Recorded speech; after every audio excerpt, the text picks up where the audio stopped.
рожденным спать. Ну все, спокойной ночи. Положи на тумбочку. Выключай свет. Так, я с ним спать не буду. Он храпит и ворочается.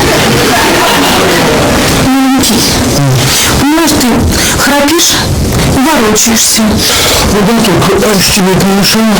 А это не мне мешает, это ребеночку нашему мешает. Ясно. Переводим стрелки на ребенка. Здорово вы устроились. Храпит отец, а виноват сын. Пусть идет спать на кухню. Пожалуйста, может, ты поспишь на кухню? Мам, давай оставим этот гипотетический характер вопроса. Просто скажи, иди на кухню, как там его? Виталик. Нет, ну, пожалуйста, Маша. Как тогда? Ну все, пожалуйста. И он что, ушел? А вдруг к нам грабители залезут? Я что ли нас защищать буду? Зови Виталика назад. Виталик!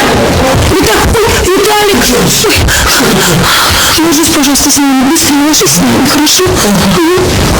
Ложись.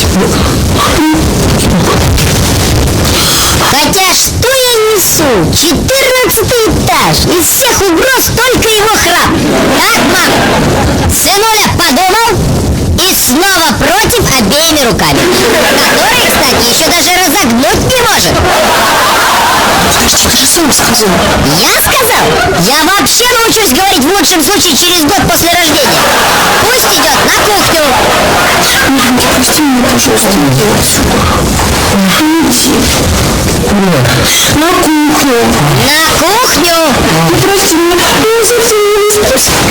Я боюсь, что мне так плохо, я, пожалуйста, прости меня. Спокойно, так сказать.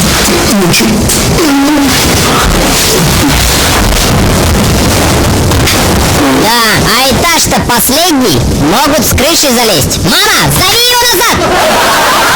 Виталик, срочно сюда. Виталик, срочно сюда. Я хотела тебе сказать. Нормально, я просто проверял, за сколько он прибежит, если что. Все, пусть идет спать на кухню. Прости меня, пожалуйста, мне так стыдно. Ну, пожалуйста, прости. Да, ты поспишь там, да ничего. Спокойной ночи. Я люблю тебя. Я люблю. Нет, теоретически угроза, конечно, остается. Ну да ладно, зато хоть никто не будет храпеть и ворочаться. Ладно, до завтра, если что, я у себя, то есть у тебя. Ничего, родной. Спокойных снов, мама.